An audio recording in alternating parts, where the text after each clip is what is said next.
Bienvenidos a la lectura orante con las Sagradas Escrituras. Este es lunes de la 15ª semana del tiempo ordinario, 17 de julio.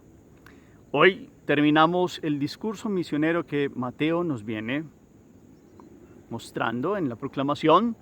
Hoy ya en el capítulo 10, versículos 34 al 42 y capítulo 11 hasta el versículo 1 de este primer versículo del capítulo 11. Vamos a escuchar la proclamación. En aquel tiempo dijo Jesús a sus apóstoles: no piensen que he venido a la tierra a sembrar paz. No he venido a sembrar paz, sino espada.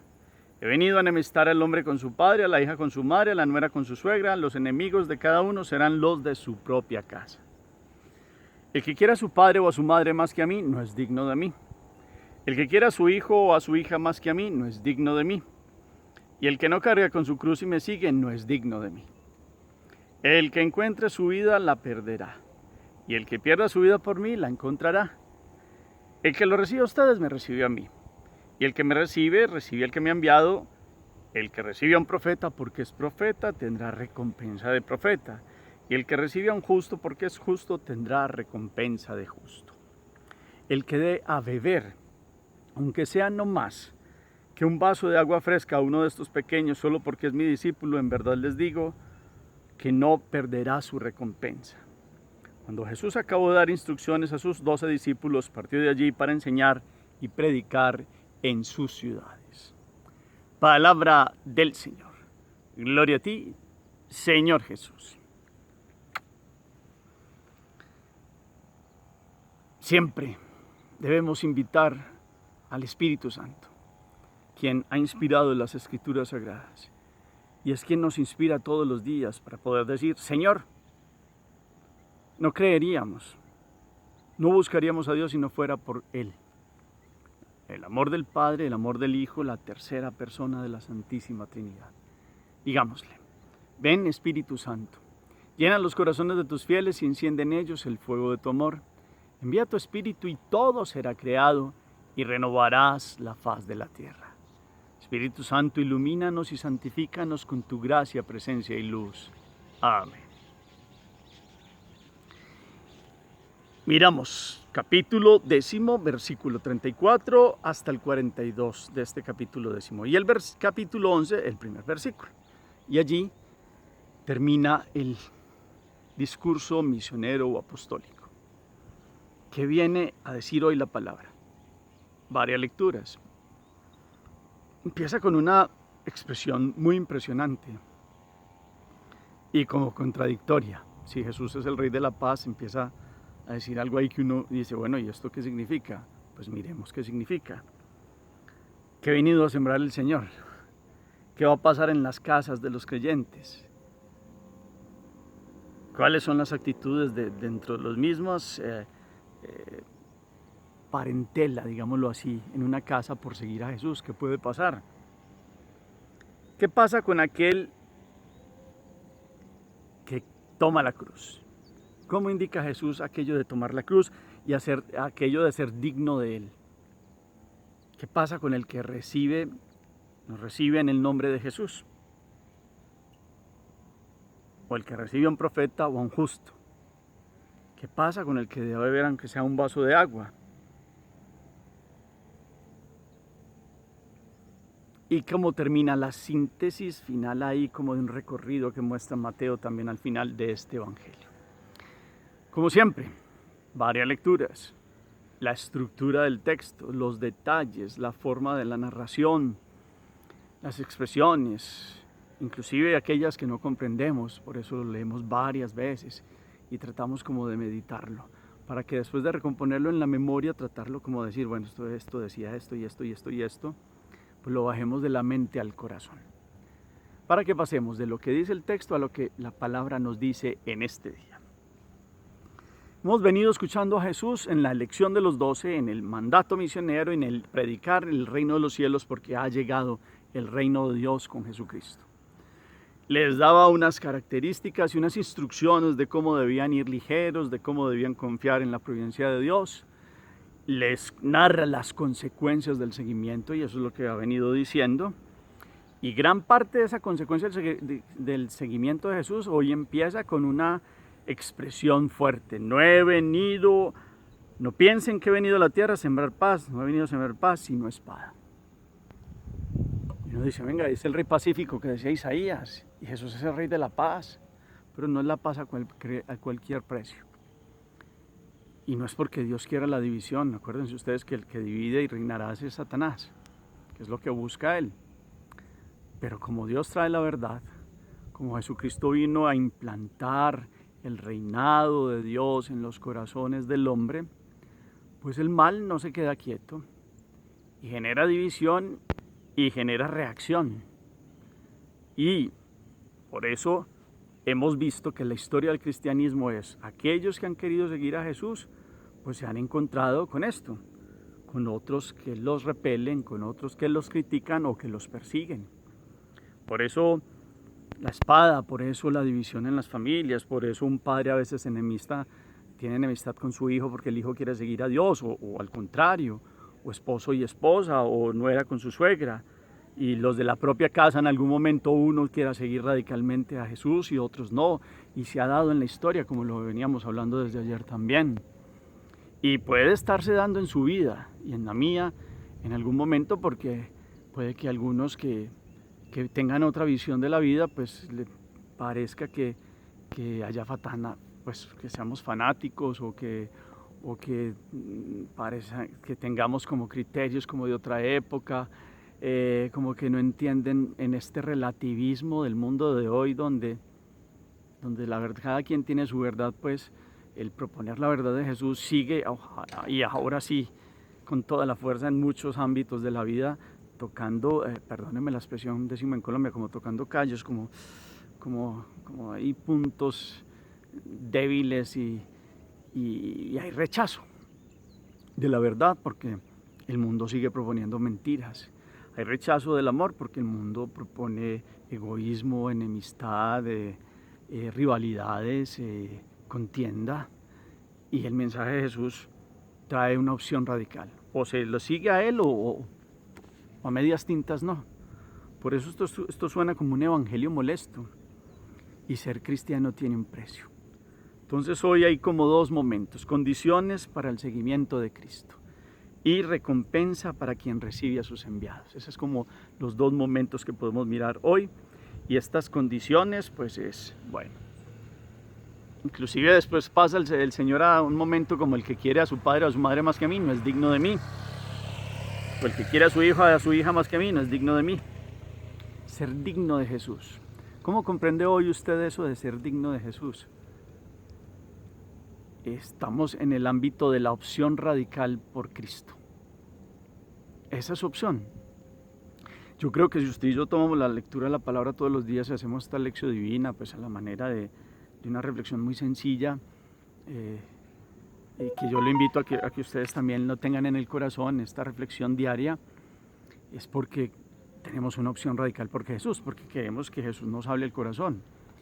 Y cuando comprendemos que si colocamos a Dios en el primer lugar de la vida, todos los afectos se ordenan en un orden, en el orden principal, en el orden del ser, todo ocupa su lugar en Dios. Y los afectos familiares y los afectos de distinto orden tienen una fuerza cuando Dios tiene el primer lugar de la vida.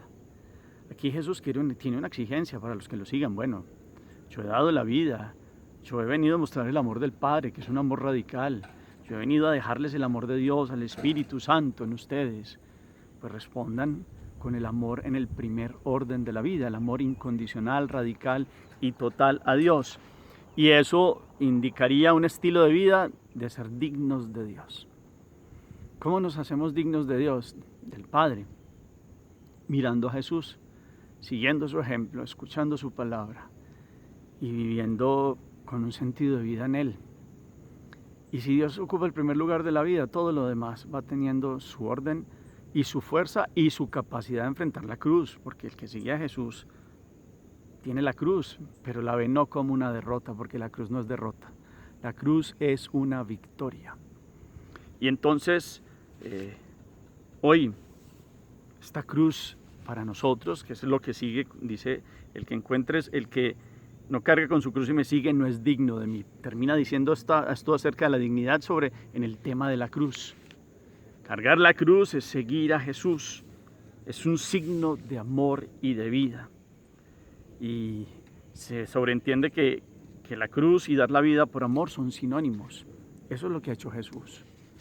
Usted y yo entonces hoy, como las realidades de la vida cotidiana las enfrentamos, enfermedad, tribulaciones, sufrimientos, lo que llega, no porque Dios lo envíe y se goce con que suframos, no, ese no es el Dios en el cual nosotros creemos. Dios todo lo creó en perfección, pero conoce el mal, conoce el sufrimiento que el mismo género humano ha permitido que entrara.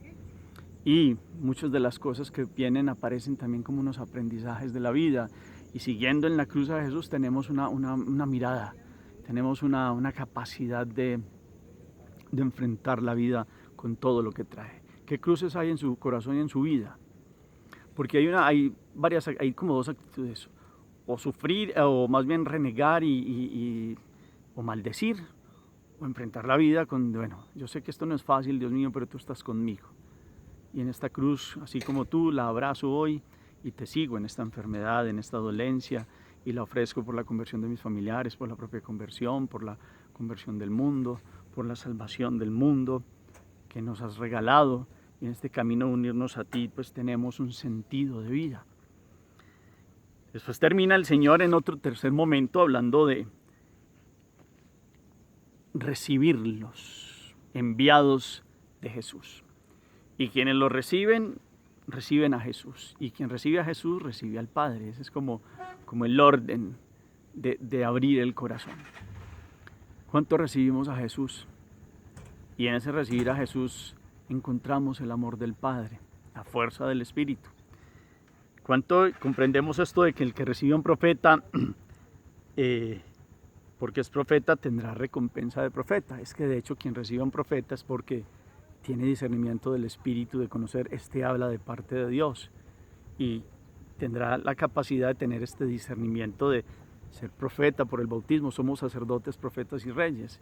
Es decir, aprender a ver la vida y la realidad en Dios y inclusive hablar de la realidad con toda la fuerza y la palabra de Dios. O el que recibe a un justo porque es justo tendrá recompensa de justo. Porque aquellos que abren el corazón a los que dan testimonio de ajustarse a los criterios del Padre, como nos enseñó Jesús, pues verdaderamente es uno que ha aprendido a vivir en justicia, es decir, en fidelidad delante de Dios. ¿Será que ustedes y yo podemos decir que hemos recibido a profetas o hemos recibido a justos y hemos aprendido la palabra de muchas personas que han querido traernos un mensaje de profecía, es decir, un mensaje de Dios para nuestra vida, de alegría, de fuerza, de fortaleza en la cruz y de justicia, es decir, de enseñarnos a ajustarnos fielmente a la voluntad de Dios? ¿Cuánto recibimos entonces todas estas bendiciones cuando recibimos a alguien que verdaderamente viene de parte de Dios? Hoy hay muchos falsos profetas y también hay muchos falsos justos, porque definitivamente este estilo de ser fariseo se continúa en la vida, como lo conocemos, de hipocresía y de falsedad. Pero el Espíritu Santo dará la fuerza para poder ir interpretando aquel que es verdadero profeta y aquel que es verdadero justo. Y al final termina demostrando que inclusive en estas obras de caridad, en estos que son enviados, aunque sea el que dé un vaso de agua fresca a un pequeño porque es su discípulo, tendrá una recompensa grande. O sea, el detalle del agua como vida es un signo de los detalles de aquellos que abren su corazón a los enviados del Señor y los que dan de lo que tienen y de su misericordia para con los otros. Después Jesús empieza a ir de ciudad en ciudad y sigue predicando el reino. Este es como todo el contenido entonces hoy de la palabra, para que ustedes y yo hoy miremos cuánto el corazón de ustedes y yo pudiéramos sintetizar es digno o no de Jesús. Cuánto usted y yo hemos cargado con la cruz cotidiana y comprendemos que la cruz no es derrota, sino que es victoria, y que cuando vienen las dificultades de la vida, con la fuerza y la gracia del Espíritu, de resiliencia, con con fortaleza, con enfrentar la vida con otros criterios, los sufrimientos se van volviendo un camino de purificación, de presentar la vida de nosotros delante de Dios y de un aprendizaje y de valorar todos los dones y las gracias de Dios. Cuántos los santos, viendo la cruz, no han ganado una santidad muy grande y han entrado por un camino que han comprendido que es el camino de la puerta estrecha que nos lleva a Jesús, y van entendiendo que ahí es donde se va obteniendo la verdadera dignidad de aquellos que comprenden el amor tan grande de Dios que hasta la cruz ha llegado para rescatar nuestra vida y el género humano. Cuánto hoy colocamos a Dios en el primer lugar y los órdenes de los afectos familiares se van ordenando, y cuánto comprendemos que seguir a Jesús tendrá situaciones como las que dice aquí Jesús. Pero quien es fiel, quien quiere ser profeta, quien quiere ser justo, pues recibe la palabra y recibe la fuerza de Jesús. Y recibe la gracia de con Jesús cargar la cruz y entender este camino, porque el mundo no lo comprende. Solo quien verdaderamente entra en encuentro con Jesús, en oración, en comunión con Él, y comprende su bautismo y lo vive, tiene otra dimensión de la vida. Hagamos oración. Bendito seas, Padre, porque Cristo nos enseñó el camino que por la muerte lleva a la vida. Con su ejemplo nos mostró la ruta del seguimiento, siendo el primero en la opción total por el reino y adelantándose en entregar la vida para ganarla. Que podamos hoy, entregando la vida, siguiéndote a ti, ganar la verdadera vida. No solo esta, que es bella y grande y maravillosa, sino también la de eternidad que han pensado desde nuestro bautismo y tendrá todo un encuentro de plenitud cuando pasemos a tus manos. Haznos, Señor, discípulos dignos de Jesús. Ayúdanos con Él a hacer nuestros sus criterios y actitudes para liberarnos de nuestros yo. Concédenos entender por su palabra de ejemplo que en la medida de nuestra libertad es la capacidad de amar, y de ascesis evangélica. Ayúdanos, Señor, con tu gracia. Toda la fuerza de esta vida de la cruz, que es la vida del amor. En el cuarto momento, ¿cómo nos toca hoy este evangelio que tiene unos criterios fuertes? ¿Será que en su casa ha pasado esto? ¿En su vida seguir a Jesús no ha traído la paz a la manera del mundo, sino que ha traído repulsa de otros? Pero le ha dado eso una paz en su corazón porque usted está siguiendo al Rey de la Paz. ¿Será que verdaderamente usted y yo comprendemos la cruz? Cargamos con la cruz diaria. ¿Cuáles son nuestras cruces? ¿Cómo le pedimos a Jesús que nos ayude a entrar en ellas, en la cruz, y comprender este camino para acercarnos a Él, para vivir con su fuerza y con su gracia? ¿Cómo ser profetas y ser justos y recibir a los verdaderos profetas y a los justos? Y cómo verdaderamente tener misericordia y dar a los enviados todo, desde el vaso de agua hasta la vida entera, para aquellos enviados del Señor, y convirtiéndonos nosotros también siempre como misioneros y enviados de Jesús. Gracias por el eco que colocan al final del chat. El Señor esté con ustedes. Y la bendición de Dios Todopoderoso, Padre, Hijo y Espíritu Santo, descienda sobre ustedes y los acompañe siempre. Podemos seguir en paz. Demos gracias a Dios. Feliz día para todos.